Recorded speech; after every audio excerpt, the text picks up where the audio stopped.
Hey everybody, it's your old pal Robert from thrillride.com. How you doing? So today I'm in a beautiful part of the state known as Mount Baldy. One of the things I love about Southern California, and specifically where I live, within an hour I can be in beautiful pristine beaches or in magnificent high desert environments or up in the mountains. And Mount Baldy, literally about an hour away, and I just felt this urge to get into some high altitude, slightly lower temperature nature bathing this morning. And you can see there's some fog still hanging on the tops of the hills, but it is so utterly peaceful out here right now. I just love it so much. So yeah, just gonna take a nice quiet morning and maybe into the afternoon, stroll around. I think they have a interpretive center up here too to explore. But yeah, it's really all about nature's wonder right now. Yeah, it's good. It's good. So I hope you'll enjoy this calm, quiet visit to one of California's most pristine natural environments.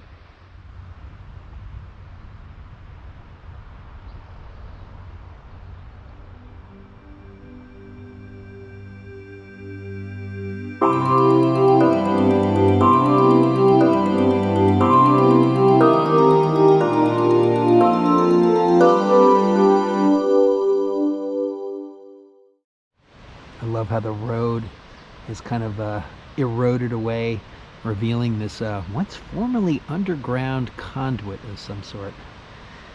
Yeah, that's neat.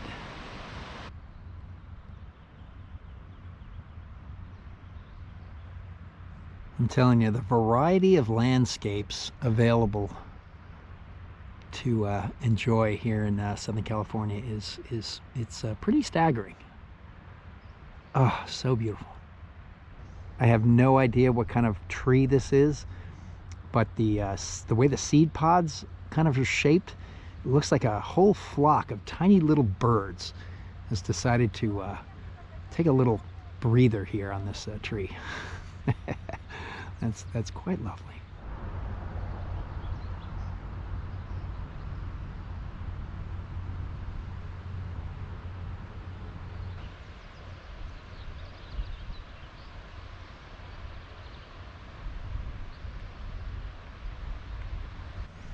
So as one would imagine, there are tons of hiking trails around this area, and one can hike to the peak of Mount Baldy, but that's a serious climb. You got to have the proper gear, and I think there's still some pretty icy conditions, so and I'm not even gonna think about how I'm not in the shape I would need to be to make that hike. So yeah, we're gonna keep it pretty gentle today, and maybe take a quick walk down some of the more moderate trails. And this one here, I'm not quite even sure what this is called, but I just saw all this beauty by the side of the road and pulled over. It's kind of what today's all about, just letting nature point out all the highlights I should stop and see. And of course, the sound of running water is always going to draw me like a moth to flame. It's such a wonderful sound. So it looks like this is not a trail, but a private driveway. And apparently, yeah, the water flow under this bridge is pretty hardcore. Wow, yeah, you can hear it. Oh yeah, look at that. And of course, with all the recent rainfall, these rivers are pretty full. Oh yeah.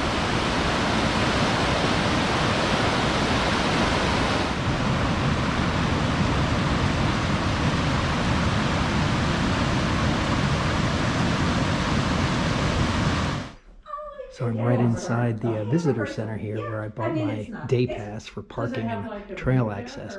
Yeah, and they do have a cool little set of displays to give you a little bit of the history of the area. And there's a few very cute taxidermy critters. Some of the local population here. Yeah, look at that little raccoon, so great. Well, there you go, a nice little poem. A journey to the top. 10,064 feet. That is the height of Mount Baldy's peak, the highest point in the San Gabriel Range. Life on this mountain is all about change. Heck yeah, it is. I give a lot of credit to the people who put this little center together, because they had these very pleasant kind of informational panels, but set up as poems. Like, that's a lot of extra work they didn't need to do, and I appreciate that. So here's a taxidermied North American brown bear, aka a grizzly bear. And it says here on the panel that back in the days of Lewis and Clark, there were upwards of 50,000 of these bears in the western U.S., and today there's less than 1,400 in the total continental 48. Yeah, that's too bad. I like how up in this fake tree they've got a little faux bird's nest as well. That's great. So the very helpful docent here explained that yeah, this would be a baby brown bear, but of course there are none left here in this area. All the pioneers who came in the late 1800s, etc. It's kind of an important food source, but there are definitely still black bears here, and this is about the size of a full-grown black bear. So yeah, maybe we'll get lucky and see one of those. Secrets of the forest. High in the mountains, the forest plains grow, receiving water from rain and snow. Tall pines and oaks cast shadows on the ground, where seedlings sprout in leafy dull mounds. I also learned that this is a Nelson bighorn elk, and there are plenty of these all over the hilltops, and apparently there's a slope right outside that you stand and look closely for a bit. You might spot one or two of these, and when you're in the center, take a peek around. There's all kinds of great little taxidermy critters. Looks like a little bobcat down here. Yeah, and that's awesome. I very much appreciate the environmental theming in here. Yeah, this is great. And then right next door, they have the Robert E. Chapman History Room. There's a lot of great artifacts and some photographs delineating the history of the Mount Baldy area. And of course, it really kind of took off with the search for gold. Yeah, some of these old mining camps, I'd love to really find some of them and poke around, of course, where it's safe. Yeah, just the remnants of a mining camp. It was hard living out there in the scrub. I'll tell you, when you found gold, you had really earned it. A little display on the spirit of Mount Baldy Village. The cabins surrounding Mount Baldy eventually housed permanent residents, many of whom commuted daily to the Pomona Valley. The one-room Mount Baldy schoolhouse opened in 1921 with its first class of 8 students. Wow. I love the vintage snow skis here with the poles. That is really cool. There's a little mini picnic table and a couple of steins of beer. And here is a panel that explains who Robert E. Chapman was, craftsman and historian.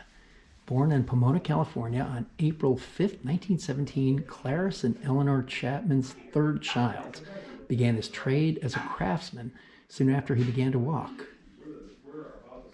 Through the years, Bob has not only blasted through rocks, but has built many structures around San Antonio Canyon, including the 1949 addition to the old Mount Baldy schoolhouse. He admits, "I don't know of any other place that's like our home. It's halfway between everything. The weather is perfect, it's the right elevation, it's all open, nice breeze blows through, and the water is something from heaven. It's great."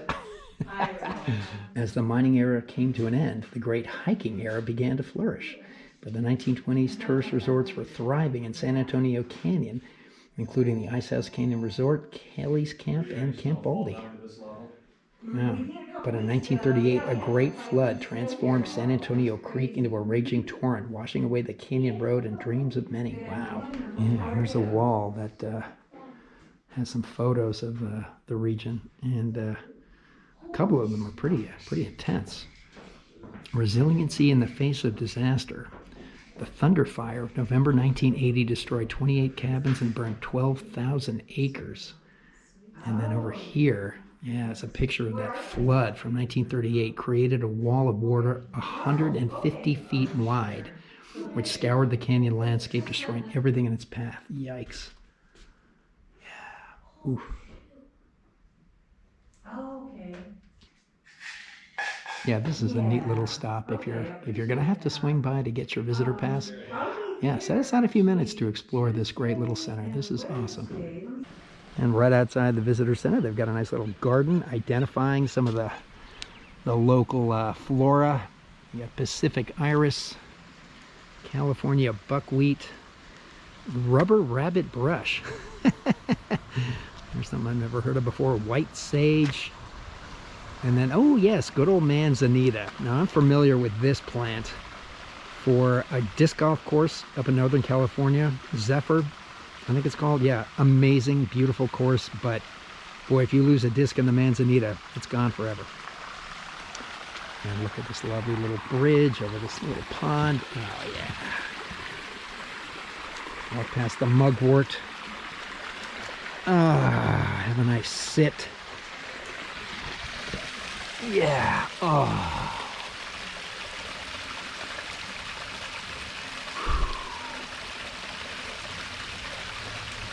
Not too shabby. So also right outside the visitor center, you can see this arrow pointing towards, it looks like the Mount Baldy trailhead. And yeah, the actual trail to the peak of the mountain, again, pretty, that is an intermediate to expert level hike that requires all kinds of specialized boots and poles, etc. So we're gonna pass on that right now, but I love this Echoes from the Past History Trail. It's like a little display of didactic exhibits, and it feels like, yeah, we're gonna learn some more about the first peoples here. Ah yes, summer camp for the Tongva. For thousands of years, the Tongva ventured into this mountain region in search of food and material goods. Leaving their permanent villages below, the Tongva set up summer and autumn camps in the cool mountains. Outside the thatched walls of their kitsch, fish and deer meat hung to dry. Roots, seeds, berries, and nuts were gathered and eaten. Dried acorns were stored in willow basket granaries. Huh. I guess that's what this photo is, yeah. A willow basket granary. Neat. Right, so this is a family dwelling, or kitsch, if that is how I'm pronouncing, or if that is the correct pronunciation, and I'm sure I'm not pronouncing it correctly. Okay. Oh, neat. Come around the front. Let's see the entryway.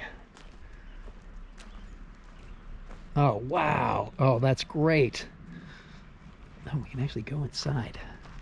Love the kind of traditional iconography here. Oh, fantastic. Oh. Yeah, but compared to mining camps, this is pretty cozy. Oh, wow. That is great. Yeah, I would assume this is a reproduction of a historical structure, but I like it a lot. Nice. Right, and here looks like the one of the granaries. There's another beautiful kind of storage structure made out of branches and twigs. Oh, that's awesome. Maybe this is where the meat and fish was hung to dry. Yeah, that would make sense. That is a really cool structure. Like I say, they got some metal poles there to support the door, so this is definitely a recreation. Oh man, looks like a little stone warehouse, and yeah, looks like another temporary storage structure made out of sheet metal and canvas. Gold fever. In 1842, gold was discovered in the San Gabriel Mountains. Soon, miners arrived to seek their fortunes. With shovels, dynamite, and water, they picked, blasted, and sifted their way through gravel and quartz. At the end of each day, they returned exhausted to primitive tent camps. Oh man, so yeah, this was an actual tent in which some of the miners housed themselves. Oh, neat. Yeah, we can also walk into here. Oh, wow.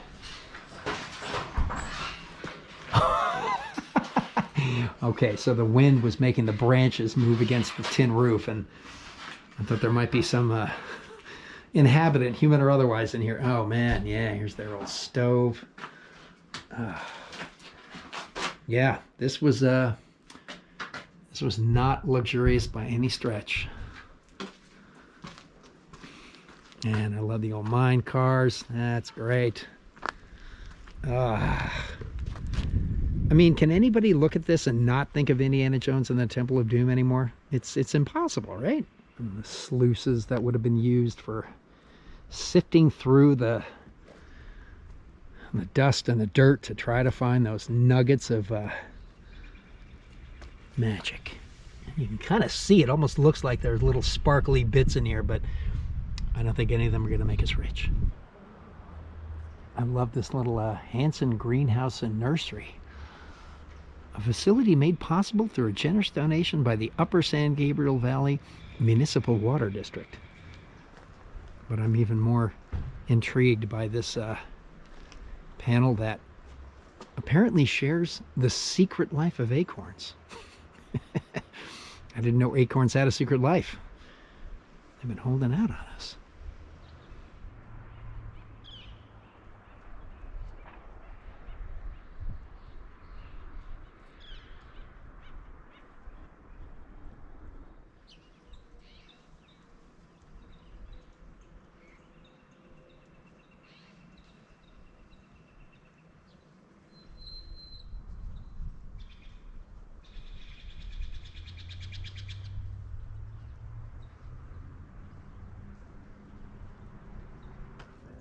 Well, certainly the higher you go, the wetter and snowier and kind of muddier it gets. So I definitely packed some cold weather gear, but I really didn't do such a good job with the footwear. I just got my Adidas hiking shoes, but I think we're gonna keep the hiking probably to a minimum up here. But I did find this campsite, and just walking around and enjoying some of the scenery here is pretty a-okay. It's really remarkable what a change of scenery will do for the psyche, and the results happen almost immediately. It's pretty incredible. It's another very satisfying sound. Fresh footsteps in packed snow. Kind of a soft crunch. Yeah, I like it. Ooh, and these look like critter tracks. Look at that. Yeah. Oh, that's neat. Oh. Yeah, maybe some of those elk. Every once in a while you'll pass a spot where you can hear the melting snow dripping onto the ground. Yeah, a quiet little rainfall. Whew. Oh yeah. And if you want to get your steps in, boy, you'd be hard pressed to find a better way to do it than strolling around up here. Oh, and the smell. Yeah. It is a full sensory experience. Pretty lovely.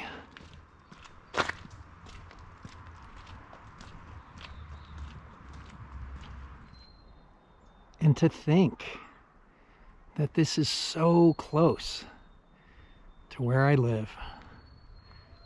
It's a blessing, man, I tell you. And I do get up here once in a long while, but not often enough. Well, it wasn't originally a part of my plans, but I thought, what the heck? Let's take the chairlift up to the summit, since a hike is really out of the question. And yeah, a lot of people heading up to actually ski and snowboard down. So yeah, the ski resort is still very much active. Yeah, so it's not inexpensive, you know, $20 to park and another $40 for the lift up and back. But it's a 20-minute trip, so a lot of beautiful scenery on the way up and back, and yeah, it felt like a nice way to get up to the top. And apparently there's some restaurants, or a restaurant up there, so I'm starting to feel a little hungry. Got a bite to eat up there. Yeah, I don't want to turn around to try to see the view behind me, but I presume it's pretty spectacular, and looking forward to catching some of that on the way down. Oh my gosh, and it is kind of a perfect day. They did warn me that the lift up would be chilly, so I'm wearing multiple layers, but so far so good. No breeze blowing, and it's damn warm in the sun. Yeah, really nice.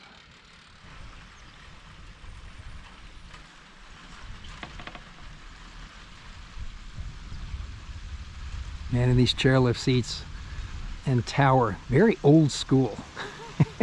I like the vintage look, and feel of the things.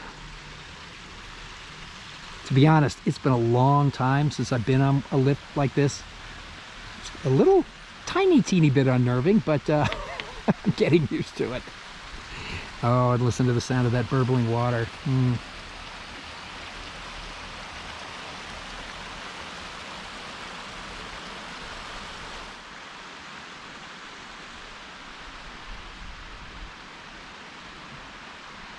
To be honest, I hesitated before spending the money, but now that I'm on this lift, I'm so glad I did spend the money. It's really spectacular. Oh man, beautiful.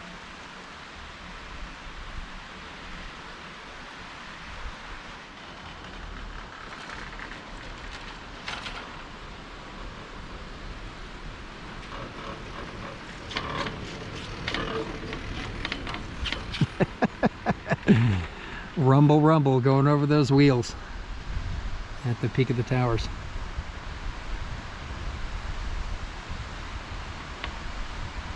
Oh my goodness.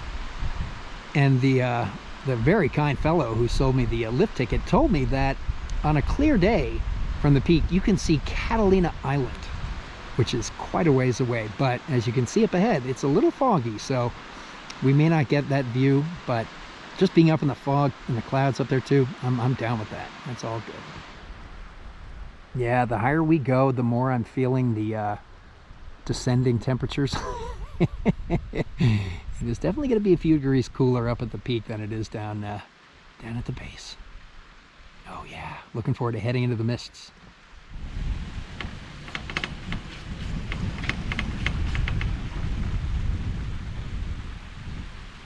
Oh man, I am so glad I did this. I'm loving this more and more we go.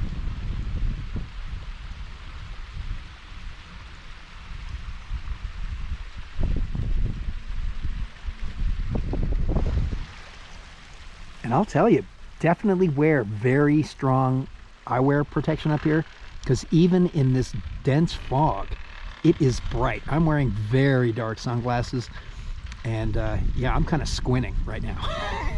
That is intense. Yeah, on a really bright sunny day, whew. Yeah, if I'm remembering correctly, this is what we used to call gray out conditions on the mountains back in the day. Yeah, beautiful. Makes skiing a little hazardous, but it is beautiful.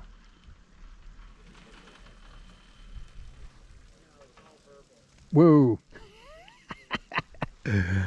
We just came to a little stop and kind of gently bouncing up and down and swaying in the breeze.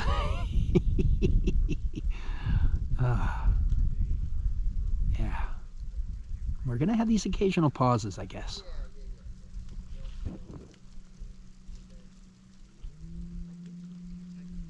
Yeah, I don't know if you can pick up the sound of the, again, the melting snow dripping onto the ground. Ah, there we go. That was pretty cool, seeing the tension come back into the wire. Oh man, yeah, I just love heading up into the fog like this. So great. Multiple, and there's no waiting. So like you can enter at the end of the season, enter the, I don't know. It's like we're heading up into the Alps, for goodness sakes. Yeah, very much winter up here. Ah, just the change in ecosystems when you go up as little as like 1,000 feet. So remarkable. I remember reading this 2 years ago in some book about, you know, the planet species, that there can be an entire species that only exists at like 5,000 feet on the slope of a Peruvian mountain. That's how specialized it is. I just love that kind of thing. I'm really curious to see how much of what I'm seeing is going to come through on camera, because boy, it is gray and misty. Oh gosh, looks like we're nearly at the top. Boy, that was a fast 20 minutes. Yeah, all right, getting ready to dismount. All right, heads up to my boy Doug. Brother, they got a disc golf course up here on the peak at Mount Baldy. We need to get up here and play. Damn. Had no idea. It's definitely going to be a warmer weather activity. But yeah, look at this, man. Everybody's up here enjoying the snow. So great. Yeah, we're not going to get any spectacular distance views, but I'm okay with that. Yeah, this is really, really badass up here. Oh, look at that. They got a couple of new chairs proposed, but it's a nice little resort. You can see all the different ski run names, and of course, I've already got a favorite. Number 19, heck yeah. Nice, I got a tubing park. Oh, this is great. Yeah, again, the fog cover, it is really thick. So I'm gonna take a look at the balcony over here and see if there's any kind of a view at all.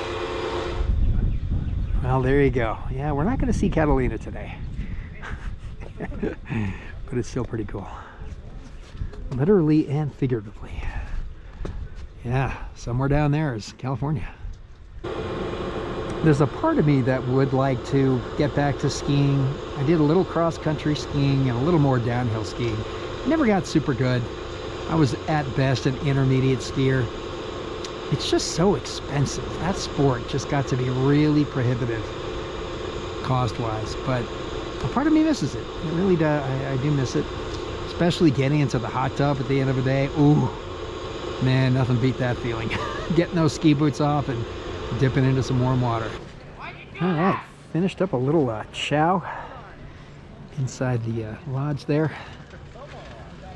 It's time to head back down. Yeah, the sun peeked out here and there a little bit, but it's gonna be a plenty foggy trip on the way back. Well, they did warn me on the way up that it's a much windier trip for some reason on the way down, and they're not wrong. Woo! Yeah, I'm gonna be looking forward to getting to the lower elevations sooner than later. Yeah. Again, there was definitely some sun poking through here and there, but the clouds have rolled back in pretty hard. Well, you can see when the clouds do part for a bit. Get a view all the way back down to the parking lot there. Yeah.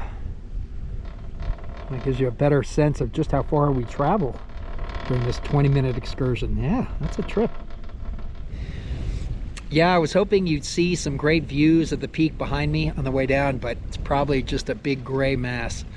But yeah, I am enjoying this a lot. Woo, it is brisk though. It feels so much colder going down than it did coming up.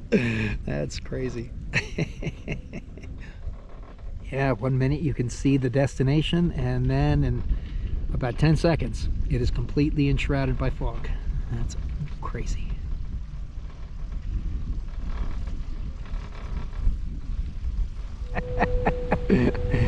Oh man, yeah, I think visibility has reduced to about maybe 50 feet.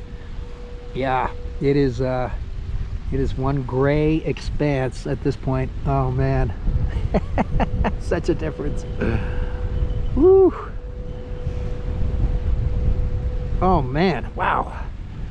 Here we go. See, there's another break in the clouds.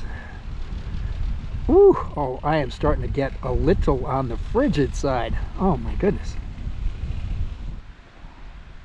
A friend of mine in the themed entertainment industry, Andy Garfield, is an amazing composer, and he does a lot of compositions for theme park attractions, but he also does movie scores. And one of them I have not seen yet, but it is a thriller that takes place on a ski lift called Frozen. And it's about a group of people who get stranded on a chairlift at the end of a day, and the lights go out, the resort shuts down, and they're stuck. And it's far too high up to jump. And I probably shouldn't be thinking about this movie right now. Although I could probably jump without too much damage from here. But anyway, fascinating sounding premise for a thriller, and I'm going to put that on my list. Yeah, the temperature is rising pretty quickly, and the wind is dying down too. That helps a lot. And there's that lovely sound of the river flowing below us.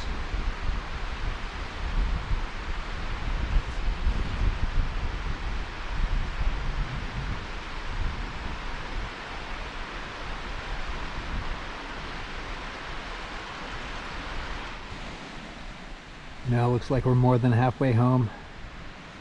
And I just passed a guy riding up on the other side who looked like he was dead asleep. I'm like, there's a veteran skier slash snowboarder. He is just taking a nap on this very cold ride to the summit. Oh. Whew. Oh man, I'm going to be glad to get to the base and back into my warm car.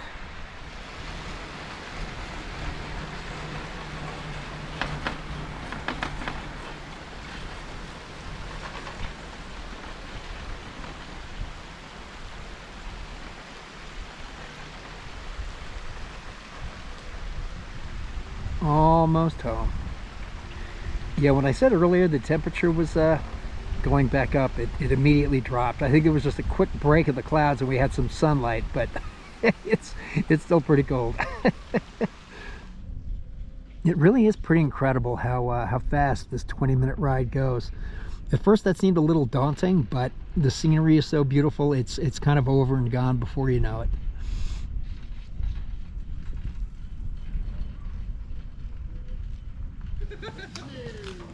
Yeah, that was a blast. Totally worth it. And even in the chill, I highly enjoyed it. But I'm glad to be back to a warmer elevation. All right, I think that is going to bring this one to a close. I hate to head back down the mountain, but it is time to get back to civilization. And what a lovely day this turned out to be. I really hadn't had any particular plans, and this panned out rather well. So hope you enjoyed a look at one of California's really great natural splendors. Definitely want to spend some more time out here. And yeah, I'm thinking some disc golf in the summer and maybe strap on a pair of skis again one day. Who knows? Anyway, take care and we'll catch you in the next one.